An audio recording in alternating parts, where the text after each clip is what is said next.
జై కాంగ్రెస్. గట్టిగా జై కాంగ్రెస్. ధన్యవాదాలు మిత్రులారా. ఈనాడు జూబ్లీ హిల్స్ శాసనసభ ఉప ఎన్నికల సందర్భంగా శ్రీమతి సోనియా గాంధీ, శ్రీ మల్లికార్జున్ ఖర్గే గారు, మన అభిమాన నాయకుడు శ్రీ రాహుల్ గాంధీ గారు ఈనాడు మీ బిడ్డ, మీ పేదోళ్ళ బిడ్డ, మీ గల్లీలో మీ ముందు తిరిగిన బిడ్డ ఈనాడు పెద్దోడై కాంగ్రెస్ పార్టీ ఆశీర్వాదంతో ఈ ఉప ఎన్నికల్లో నవీన్ యాదవ్ శాసనసభ్యుడిగా ఎన్నికల బరిలో దిగడం జరిగింది.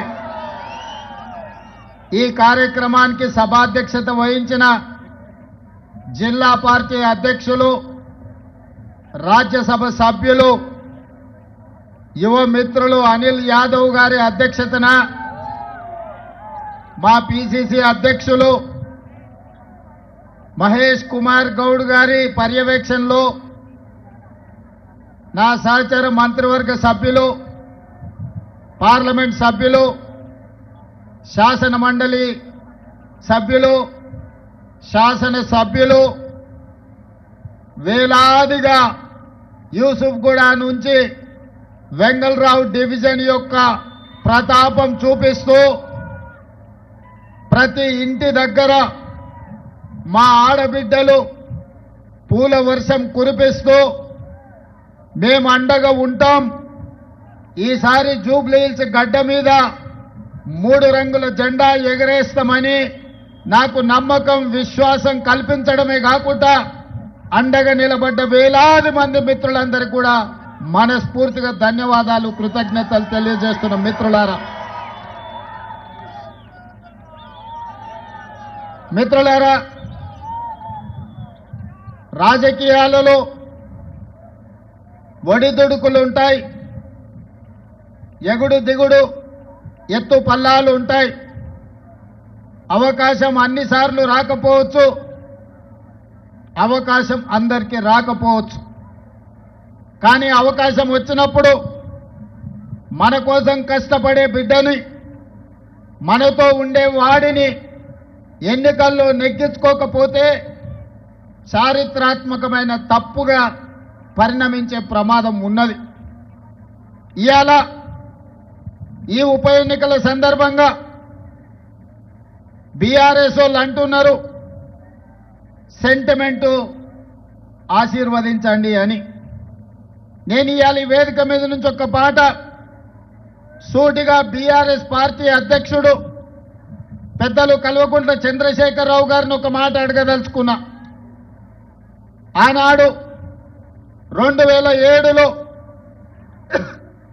పేదోళ్ళ ఆత్మధైర్యం, పేదోళ్ళ దేవుడు పి జనార్దన్ రెడ్డి ఆనాడు ఈ ఖైరతాబాద్ శాసనసభ నియోజకవర్గం నుంచి ఇక్కడ పోటీ చేసి ఇక్కడి నుంచి పేదోళ్ళ తరఫున ఎన్నోసార్లు ఎన్నికై పేదోళ్ళకు అండగా నిలబడి తండాలలో, గూడాలలో, మారుమూల పల్లెల్లో పేదల హైదరాబాద్కు ఉద్యోగ ఉపాధి కోసం వస్తే వాళ్ళందరికీ అండగా నిలబడ్డ నాయకుడు. ఆనాడు 2007లో పి జనార్దన్ రెడ్డి గారు అనుకోకుండా అకాల మరణం చెంది గుండెపోటుతో మరణించినప్పుడు ఆనాడు కాంగ్రెస్కు బద్ద వైరి పక్షాలు భారతీయ జనతా పార్టీ, తెలుగుదేశం పార్టీ, ఆనాడు పెద్దలు నారా చంద్రబాబు నాయుడు గారు, పీజేఆర్ గారి మీద ఉండే గౌరవంతో రాజకీయ వైరుధ్యాన్ని, భిన్న రాజకీయ ఎజెండాలను పక్కన పెట్టి పీజేఆర్ను గౌరవించడానికి ఆనాడు ఏకగ్రీవం చేయడానికి పెద్దలు నారా చంద్రబాబు నాయుడు గారు సహకరించిన మాట వాస్తవం కాదా? మరి ఆనాడు బీజేపీ, బీఆర్ఎస్ పీజేఆర్ కుటుంబానికి అండగా నిలబడి మరణించిన ఉప ఎన్నికల్లో పీజేఆర్ కుటుంబాన్ని ఏకగ్రీవం చేద్దామంటే ఏకగ్రీవం జాంతా నహి, పీజేఆర్ కుటుంబాన్ని గెలవనిచ్చేదే లేదు అని ఆనాడు పేదోళ్ల దేవుడైన పీజేఆర్ కుటుంబం మీద ఎన్నికల బరిలో అభ్యర్థిని నిలబెట్టింది ఈ దరిద్రపు గొట్టు బీఆర్ఎస్ పార్టీ కాదా? దానికి నాయకత్వం వహిస్తున్న కల్వకుంట్ల చంద్రశేఖరరావు కాదా? ఈ దుష్ట సాంప్రదాయానికి ఆనాడు ఉమ్మడి రాష్ట్రంలో ఉన్న ఒక మంచి సాంప్రదాయాన్ని తుంగలో తొక్కి దుష్ట సాంప్రదాయాన్ని తీసుకొచ్చింది బీఆర్ఎస్ పార్టీ నాయకులు కాదా? మరి ఆనాడు సాంప్రదాయాన్ని కాదని పీజేఆర్ పేదోళ్ళ గుండెల్లో దేవుడుగా ఉన్న పీజేఆర్ కుటుంబానికి వ్యతిరేకంగా ఎన్నికల్లో అభ్యర్థిని నిలబెట్టిన ఈ కిరాయి మూక ఈరోజు సానుభూతితోని ఈ ఎన్నికల్లో ఓట్లేయమని అడుగుతారు. ఆనాటి ప్రత్యక్ష సాక్షి ఇక్కడనే పీజేఆర్ బిడ్డ విజయారెడ్డి ఉన్నది. ఆయన కంటే ముందు ఈ హైదరాబాదు నగరానికి కృష్ణానది జలాలను, గోదావరి జలాలను, ఈ హైదరాబాదు నగర అభివృద్ధి కోసం, ఈనాడు అక్కడ కట్టిన హైటెక్ సిటీ కోసం సర్వం వడ్డిన పీజేఆర్ మీదనే అభ్యర్థి పెట్టిన మీకు ఈనాడు ఉప ఎన్నికల్లో సానుభూతి ఓట్లు అడిగే హక్కు మీకున్నదా అని నేను అడుగుతున్నా. వాళ్ళను వదిలేయండి మిత్రులారా. నేను ఇవాళ మీ ముందు ఒక మాట చెప్పదలుచుకున్నా. ఇదే విధంగా కంటోన్మెంట్లో కూడా ఉప ఎన్నికలు వచ్చినాయి. అక్కడ కూడా ఇదే రకంగా ఇదే సానుభూతిని నమ్ముకొని సానుభూతి కన్నీళ్ల ముసుగులో గెలవాలని చూసి అక్కడ కూడా శ్రీ గణేష్ నాడు అక్కడి ప్రజలు గెలిపిస్తే సానుభూతితో సెంటిమెంటుతో కాదు, అభివృద్ధితో మా ప్రాంతం అభివృద్ధి జరుగుతుందని కంటోన్మెంట్ సికింద్రాబాద్ కంటోన్మెంట్లో శ్రీ గణేష్ను గెలిపిస్తే 30-40 సంవత్సరాల నుంచి అటు మేడ్చల్ వైపు ఎలివేటెడ్ కారిడార్, ఇటు షామీర్పేట వైపు ఎలివేటెడ్ కారిడార్, అక్కడ తాగునీటి సమస్యను, కంటోన్మెంట్లో రోడ్ల సమస్యను, డ్రైనేజీ సమస్యను ఈనాడు శ్రీ గణేష్ సంవత్సరన్నరలో 4,000 కోట్ల రూపాయల నిధులు మంజూరు చేయించి ఈనాడు కంటోన్మెంట్ అభివృద్ధికి పాటు పడుతున్నాడు. ఇవాళ మిత్రులారా, ఈ జూబ్లీహిల్స్ నియోజకవర్గ ఓటర్ మహాశైలను నేను అడుగుతున్నా.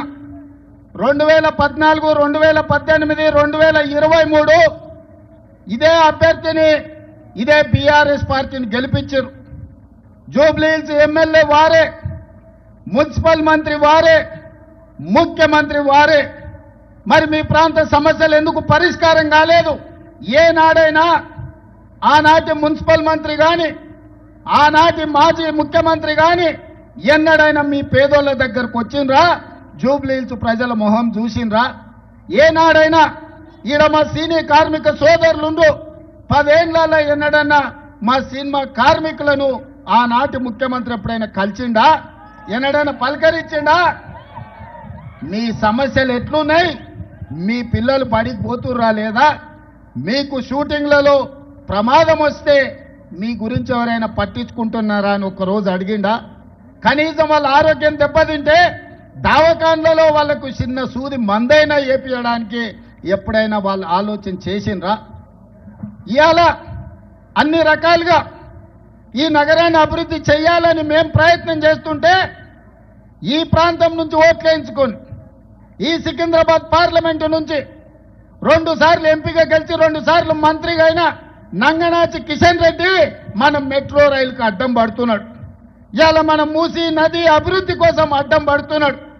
ఇవాళ ఈ హైదరాబాదు నగరాన్ని అభివృద్ధి చేయనిస్తే రేవంత్ రెడ్డికి, కాంగ్రెస్ పార్టీకి మంచి పేరు వస్తుంది, మాకు పుట్టగతులు ఉండవని బీఆర్ఎస్ వాళ్ళతోని కుమ్ముక్కై ఈరోజు ఈ నగర అభివృద్ధిని అడ్డుకుంటున్నాడు. ఇవాళ బీజేపీ బీఆర్ఎస్ది ఫెవికల్ బంధం. పార్లమెంట్ ఎన్నికల్లో ఆనాడు బీఆర్ఎస్ చచ్చిపోయి డిపాజిట్లు కోల్పోయి 8 పార్లమెంటు నియోజకవర్గాలలో బీజేపీని గెలిపించిన మాట వాస్తవం కాదా? మహబూబ్ నగర్లో, చేవెళ్లలో, సికింద్రాబాద్లో, అదేవిధంగా మల్కాజ్గిరిలో, మెదక్లో, నిజామాబాద్లో, ఆదిలాబాద్లో, కరీంనగర్లో ప్రతి ప్రాంతంలో బీఆర్ఎస్ వాళ్ళు బీజేపీకి ఓట్లేసి 8 మంది ఎంపీలను గెలిపించారు. మెదక్తో సహా 8 పార్లమెంట్లలో డిపాజిట్లు జప్తు అయినాయి బీఆర్ఎస్ వాళ్ళకు. మరి 8 పార్లమెంట్లలో వీళ్ళు చచ్చిపోయి అవయవ దానం చేసి బీజేపీని గెలిపిస్తే ఒక పక్కన బండి సంజయ్, రెండో పక్కన కిషన్ రెడ్డి కేంద్ర మంత్రులు అయినరు. బుడ్డ పైసైనా తెచ్చిండ్రా వీళ్ళని నేను అడుగుతున్నా. ఎన్నడన్నా కేంద్ర మంత్రిగా కిషన్ రెడ్డి మన గల్లీకి వచ్చిండా? మన సమస్యలు అడిగిండా? మనం ఎట్లున్నారో చూసిండా? ఇవాళ ఉప ఎన్నికలు రాగానే ఇవాళ మా అభ్యర్థిని గెలిపించండి, కార్పెట్ బాంబింగ్ చేస్తారంట. సిగ్గుండాలన్నాయా? పాకిస్తాన్ వాడు ముడ్డి మీద అంతే ఆడపోయి బాంబులు అయ్యావు కానీ జూబ్లీ హిల్స్ వచ్చి బీజేపీ వాళ్ళు కార్పెట్ బాంబింగ్ చేస్తారంట. మీ బాబు జాగీరా బీజేపీ వాళ్ళది ఇది. ఎవడన్నా అభివృద్ధి చేయాలనుకుంటాడు, ఎవడన్నా నిధులు తేవాలనుకుంటాడు, ఎవడన్నా తాగనికే నీళ్లు తేవాలనుకుంటాడు, ఎవడన్నా పేదలు తిరగనికే మెట్రో రైలు తేవాలనుకుంటాడు, ఎవడన్నా మన మూసీలో ఉన్న మురికిని తొలగించాలనుకుంటాడు. బీజేపీ వాళ్ళ భావ దారిద్ర్యం జూబ్లీ హిల్స్ లో ఎన్నికల్లో కార్పెట్ బాంబింగ్ చేస్తారంట. గల్లీ గల్లీ ఎంపీలు, ఎమ్మెల్యేలు, కేంద్ర మంత్రులు తిరుగుతారంట. ఎందుకయ్యా? బిచ్చమడుకోనికి వస్తారా? ఏం తెచ్చిందని వస్తారు? మీ మోడీ ఏమిచ్చిందని వస్తారు? 3 సార్లు ప్రధానమంత్రి అయిన మోడీ ఈ పేదోళ్ళు అండగా నిలబడితే, కేసీఆర్ మీరు 2 సార్లు కేసీఆర్ ముఖ్యమంత్రి అయిండు, 3 సార్లు మోడీ ప్రధానమంత్రి అయిండు. నేను అడుగుతున్న పేదోళ్ళకి రేషన్ కార్డు ఇచ్చిండా? మీ ఇళ్లలో 200 యూనిట్లు ఉచిత కరెంట్ ఇచ్చిండా? మీకు సన్నబియ్యం ఇచ్చిండా? ముఖ్యంగా మా ఆడబిడ్డలను అడుగుతున్నా, అక్క మీరు పుట్టి ఇంతోళ్ళైనరు, ఎన్నడన్నా ఆర్టీసీ బస్సులో ఉచితంగా ప్రయాణం చేసిండ్రా? ఇవాళ మా ఆడబిడ్డలు అమ్మవారిని దర్శించుకోవాలన్నా, అమ్మగారి ఇంటికి వెళ్ళాలన్నా ఇంటి ఆయన ముందల చేతి జాపకుండా ఆయన ఆఫీస్కి పోయొచ్చే లోప అమ్మని చూసిరానికే ఆర్టీసీ బస్సులో మీరు ఎక్కడ చెయ్యి ఆపితే అక్కడ బస్సు ఆపేటట్టు నేను చేయలేదా? సోనం ఆశీర్వాదంతో మా ఆడబిడ్డలకు ఆర్టీసీ బస్సులో ఉచిత ప్రయాణం ఇయ్యలేదా? మా అక్కల్ని ఆలోచన చేయమని అడుగుతున్నా. ఇవాళ మేము మీకు ఆర్టీసీ బస్సులో ఉచితంగా బస్సు ప్రయాణం ఇస్తే ఆటో వాళ్ళని రెచ్చగొట్టి మా ఆడబిడ్డలకు ఆర్టీసీలో ఉచిత ప్రయాణం వద్దు, బంధు పెట్టాలని ఇవాళ బయలుదేరి ఇవాళ ఆటోలో తిరుగుతుర్రు. బిల్లా రంగాలు వచ్చిర్రు మీ బస్తీకి, బిల్లా రంగాలు ఆటోలో తిరుగుతుర్రు, ఫోటోలు దిగుతుర్రు. ఏందో వాళ్ళ కోరిక అంటే ఆడబిడ్డలకు ఆర్టీసీ బస్సు ఉచితం బంధు పెట్టాలని. నేను మా అక్కలకు ఒకటే మాట చెప్పదలుచుకున్నా. మా అక్కలు చాలా మంది మా పాలమూరు నుంచి అక్కడి నుంచి ఇక్కడి నుంచి వచ్చిన వాళ్ళే ఉన్నారు. మన అందరికీ రొట్టెలు చేసేది తెలుసు. పట్నం వచ్చినాక చపాతీ చేస్తాం. చపాతీ చేసినప్పుడు సలాకి ఎర్రగా కాల్చి బీఆర్ఎస్ తోడు వస్తే ఈపుల వాతలు పెట్టుర్రి. ఇవాళ బీఆర్ఎస్ కోటేస్తారంటే ఇవాళ మీ పిల్లలకు పెడుతున్న బువ్వ సన్న బియ్యం రద్దు అవుతాయి. ఇవాళ బీఆర్ఎస్ తోడు వస్తే పేదోళ్లకు 200 యూనిట్లు ఉచిత కరెంటు రద్దు అవుతుంది. ఇవాళ ఇక్కడ 25,000 మందికి ఇచ్చిన రేషన్ కార్డులు రద్దు అయిపోతాయి. ఇవాళ మా ఆడబిడ్డల ఆర్టీసీ బస్సులో ఉచిత ప్రయాణం రద్దు అయిపోతుంది. ఇవాళ మన ప్రభుత్వం ఉంది, మనం పనిచేసుకుందాం, పేదోళ్ళకి పనిచేస్తాం. పోనీ నా ప్రభుత్వం వచ్చినాక చనిపోయిన మా మిత్రుడే 20 నెలల్లో ఏనాడన్నా జూబ్లీస్కి ఏమన్నా కావాలని ఒక కాగితం అన్నది ఇచ్చినాడే? ఈ నియోజకవర్గాన్ని అభివృద్ధి కోసం, మీ డ్రైనేజీ కోసం, లేదా మీ బస్తీల సీసీ రోడ్ల కోసం ఇవాళ హైటెన్షన్ వైర్లు మీ బస్తీల మీద వెంగళరావు నగర్లా పేదోళ్ళ ఇండ్ల మీద నుంచి పోతున్నాయి. వాటిని పక్కకు తొలగించమని ఒక్క రోజైనా అసెంబ్లీలో మాట్లాడిండా? ఒక్కనాడైనా 3 సార్లు ఎమ్మెల్యే గెలిచిన పెద్ద మనిషి ఎన్నడైనా అసెంబ్లీలో మీ జూబ్లీహిల్స్ గురించి మాట్లాడిండా? ఈ జూబ్లీహిల్స్ అంటే ప్రపంచంలోనే ఫేమస్. జూబ్లీహిల్స్లో ప్రపంచంలో గుర్తుపట్టని వాళ్ళు లేరు. కానీ జూబ్లీహిల్స్ నుంచి ఎమ్మెల్యే 3 సార్లు గెలితే ఒక్కరోజైనా అసెంబ్లీలో మాట్లాడిండా? మరి ఇవాళ నేను అడిగేది ఒక్కటే, యువకుని నవీన్ యాదవ్ని గెలిపించండి. అసెంబ్లీలో మీ గొంతుకైతాడు, అసెంబ్లీలో మీ సమస్యలు ప్రస్తావిస్తాడు, అసెంబ్లీలో మీకేం కావాలో అడుగుతాడు ప్రభుత్వాన్ని. మీ తరఫున ప్రతిరోజు పనిచేస్తాడు, మీ తరఫున వకాల్తా పుచ్చుకుంటాడు. చదువుకున్న యువకుడు ఈనాడు సెంటిమెంట్ కాదు, జూబ్లీ హిల్స్ లో అభివృద్ధి కావాలి, అభివృద్ధికి నవీన్ యాదవ్ని గెలిపించండి. 2 నెలల్లో మా మంత్రులు వచ్చి నా దృష్టికి సమస్యలు తెస్తే 100 కోట్ల రూపాయలు ఇక్కడ నేను మంజూరు చేసిన. మరి ఆ పనులు అర్ధాంతరంగా ఆగిపోవాలనా? ఇవాళ నేను నా కుటుంబం పట్ల సానుభూతి ఉన్నది, నాకేం వ్యతిరేకం లేదు. కానీ ఇవాళ 3 సార్లు గెలిచినప్పుడు ఈ ప్రాంతానికి మేలు జరగనప్పుడు రేపు 4వసారి గెలిచి ఈ ప్రాంతానికి మేలు జరుగుతుందా? మీరు ఆలోచన చెయ్యండి. అట్లనే 2023లో ఆనాడు కాంగ్రెస్ పార్టీ మహమ్మద్ అజారుద్దీన్ని ఇండియా క్రికెట్ కెప్టెన్ ఇక్కడ అభ్యర్థిగా నిలబెట్టింది. నవీన్ యాదవ్ని పిలిచిన ఒక మాట చెప్పిన, ఇవాళ నువ్వు అజరుద్దీన్ ఎంబడేసుకొని భుజాల మీద మొయ్యి అజరుద్దీన్ గెలిస్తే తప్పకుండా మంత్రి చేస్తా అని ఆ రోజు చెప్పిన. కానీ మా సందేశం మీకు చేరలే, మీరు ఏదో జరుగుతుందని ఆలోచన చేశారు. అజర్ భాయ్ ఆనాడు కొద్ది మెజారిటీతో ఓడిపోయి, కానీ ఇవాళ ఇదే అజరుద్దీన్ని మీకు ఇచ్చిన మాట ప్రకారం మంత్రిని చేసి ఇవాళ జూబ్లీ హిల్స్ కు ప్రచారానికి వచ్చిన. మాట ఇస్తే మాట తప్పేది లేదు, మడమ తిప్పేది లేదు. ఇవాళ మీకోసం, ఇవాళ మీరు వేసేది ఒక ఓటు, నవీన్ ఎమ్మెల్యే అవుతాడు, అజరుద్దీన్ మంత్రి అయి మీ సమస్యల్ని పరిష్కరిస్తాడు. అజర్ భాయ్ आपकी जिम्मेदारी है, ये जुबली हिल्स असेंबली में गरीबों को जो भी जरूरत है आप मंत्री होकर हुकुम जारी करना, यहाँ का हर गरीब को आप मदद देना. इसीलिए आज सरकार सोनिया गांधी, राहुल गांधी, मल्लिकार्जुन खड़गे जी आपको मंत्री बनाकर आज जुबली हिल्स को भेज दिया. आज जुम्मा है, जुम्मे के दिन नमाज करके सबको वादा करो, ये जुबली हिल्स में जितने भी तकलीफ है, तकलीफ दूर करने के लिए एक नहीं दो सिपाही आपके सेवा में लगे रहेंगे.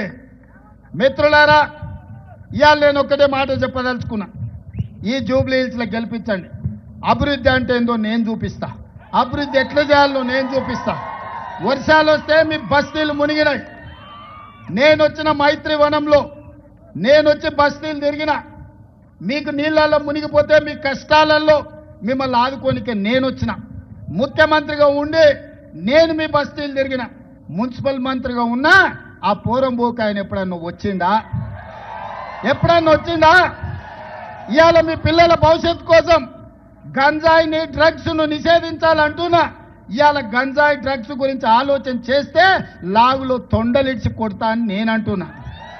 కానీ దీపావళి నాడు చిచ్చుబుట్లు కాల్చాల్సిన వాళ్ళు ఫామ్ హౌస్ల గంజాయి డ్రగ్స్ తో దొరికితే వాళ్ళ మీద కేసులు పెట్టొద్దంటారు. గంజాయి డ్రగ్స్ తో దొరికినోడు రౌడీనా, పేదల కోసం కష్టపడే నవీన్ యాదవ్ రౌడీనా? ఒక్కసారి ఆలోచన చెయ్యండి. ఇవాళ ఈ పోటీ జూబ్లీ హిల్స్ కు పరిమితం కాదు. ఇవాళ రాష్ట్రాన్ని 10 ఏళ్లు దోసుకొని రాష్ట్రాన్ని నిలువున పుంచి 1,00,000 కోట్లు కాళేశ్వరంలో మింగితే 3 ఏళ్ల కట్టుడు కూలుడు జరిగిపోయింది. ఆ దోపిడీ దొంగలు ఇవాళ జూబ్లీ హిల్స్ లో మళ్ళా ముసుగేసుకొని వచ్చిండ్రు. మిత్రులారా, ఈనాడు బీజేపీ, బీఆర్ఎస్ వాళ్ళ గురించి ఆలోచన చేయండి. అజరుద్దీన్ కు నేను మంత్రిస్తే, సోనియా గాంధీ మంత్రిస్తే బీజేపీ వాళ్ళకు కడుపు నొప్పి ఎందుకు, బీఆర్ఎస్ వాళ్ళకు దుఃఖం ఎందుకని నేను అడుగుతున్నా. ఒక మైనారిటీ మంత్రి ఉండొద్దా? ఇండియాని గెలిపించిన, ఇండియా కెప్టెన్, వరల్డ్ కప్ తెచ్చిన అజరుద్దీన్ ఇండియాకు నాయకత్వం వహించినోడు ఇవాళ తెలంగాణ రాష్ట్రంలో మంత్రిగా ఉండొద్దా? ఇవాళ ఆలోచన చేయండి సోదరులారా. మా సినీ కార్మికుల కోసం నేను మొన్న మాట ఇచ్చిన, ఇవాళ చెప్తున్నా, నేను తప్పకుండా మీ పిల్లలకు నాణ్యమైన విద్యను అందించే బాధ్యత నాది, మిమ్మల్ని ఆదుకునే బాధ్యత నాది, మీకు ఆరోగ్య భద్రత కల్పించే బాధ్యత నాది. ఇవన్నీ పనులు చేయాలంటే నాకు ఒక భుజం ఉండాలి, నాకు ఒక తోడు ఉండాలి. నాకు ఒక కుడి భుజాన్ని జూబ్లీ హిల్స్ నుంచి ఇవ్వండి. మీ సమస్యల పరిష్కారం కోసం నవీన్ యాదవ్ను మీ తోడుగా పెట్టుకోండి. నా దృష్టికి వచ్చిన ప్రతి సమస్యను పరిష్కరించే బాధ్యత నేను తీసుకుంటా. వెంగళరావు నగర్ నుంచి మా కిలార్ మనోహర్ గాని మిగతా చాలా మంది మిత్రులు ఇవాళ అండగా నిలబడడానికి ముందుకు వచ్చారు. అదేవిధంగా మైత్రి వనంలో అన్న పెద్దలు నందమూరి తారక రామారావు గారి విగ్రహాన్ని పెట్టాలని నాది బాధ్యత.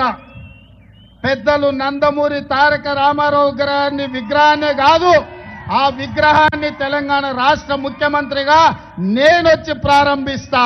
అన్న పెద్దలు నందమూరి తారక రామారావు గారు మనందరికీ ఆదర్శనీయుడు. రాజకీయాలకు అతీతంగా పెద్ద ఆయనని గౌరవించుకునే బాధ్యత మన అందరి మీద ఉన్నది. మీకందరికి మాటిస్తున్నా, మీ బస్తీలకు అండగా నిలబడతాం. యువకుడిని నవీన్ యాదవ్ని గెలిపించండి. రాబోయే 40 ఏళ్ళు మీ సేవలో ఉంటాడు, మీకు అండగా ఉంటాడు. గల్లీ గల్లీ తెలిసినోడు, ప్రతి ఇంటికి పరిచయం ఉన్నోడు నవీన్ యాదవ్ను మీరందరూ అఖండమైన మెజార్టీతో గెలిపిస్తారా? గెలిపిస్తారా? మాటిస్తున్నారా? మాటిస్తున్నారా? ఆ వెనకాల ఉన్న వాళ్ళు ఇస్తున్నారా? ఇక్కడున్న వాళ్ళు ఇస్తున్నారా? కనుచూపు మేరకు అయ్యప్పలు ఇస్తున్నారా? అయ్యప్పల ఆశీర్వాదం ఉన్నది కదా. మా అయ్యప్పలతో సహా అందరు ఆశీర్వాదం ఉన్నది. అందరు ఒక్కసారి చేయి పైకెత్తండి. 2 చేతులు ఉన్న వాళ్ళు 2 ఎత్తండి. జై కాంగ్రెస్, జై జై కాంగ్రెస్. ధన్యవాదాలు సోదరులారా.